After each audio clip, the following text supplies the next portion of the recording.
Happy October, everyone! The spooky season is finally here, and what better way to celebrate than with some of the chilly reminders of what used to scare us as kids. This month, I hope to make some videos that cover some of the classic Mexican folklores, legends, myths, and superstitions. Today's video is about a very classic monster. He might have a different name depending on where you're from, but his proper Spanish title is El Coco. I say quote-unquote proper name because where my family is from, he is known as El Cucuy. In English, he's better known as the Boogeyman. My first memory of hearing his proper name was probably while watching an episode of Martin Mysteries in Mexico while visiting my grandparents for the summer. It actually made me lose some of the fear I had for the Boogeyman because when you translate Coco into English, to me the first thing that comes to mind is coconut. So in my head, I would refer to him as Mr. Coconut.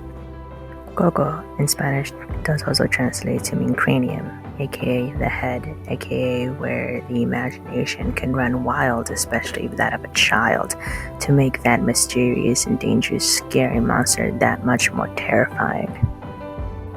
One of the reasons that the Boogeyman is one of the scariest monsters generation after generation is because of the imagination.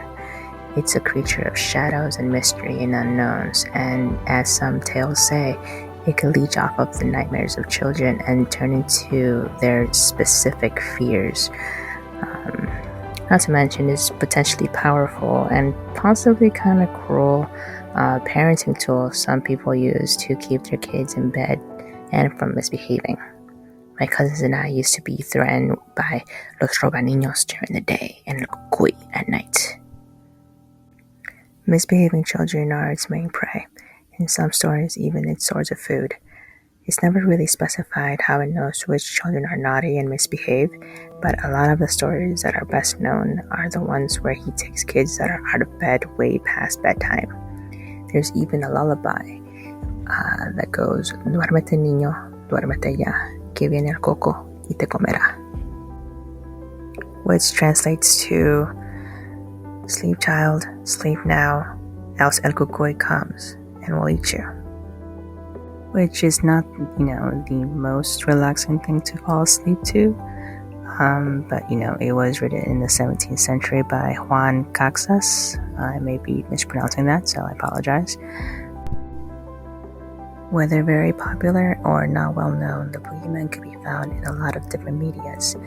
I already mentioned Martin Mysteries, having an episode about the Boogeyman, but there's also other shows like The Grim Adventures of Billy and Mandy. They had their own take on the Boogeyman. The Disney Channel had a very fun movie called Don't Look Under the Bed that had an interesting take on the Boogeyman. Nightmare Before Christmas had Mr. Oogie Boogie. The Powerpuff Girls had an episode about the Boogeyman, and The Guardians have Pitch Black. The Boogeyman might or might not have been the monster that scared you during your childhood, but it's hard to imagine that he wasn't there in some dark corner lurking.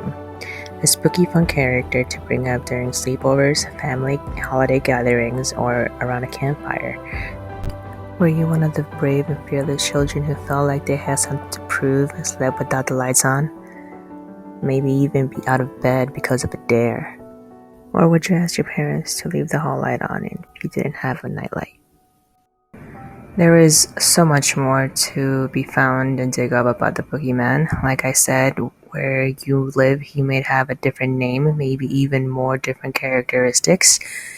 But for now, this has been a brief summary of El Cucuy, aka the Boogeyman. I hope you enjoy and have a very spooky month.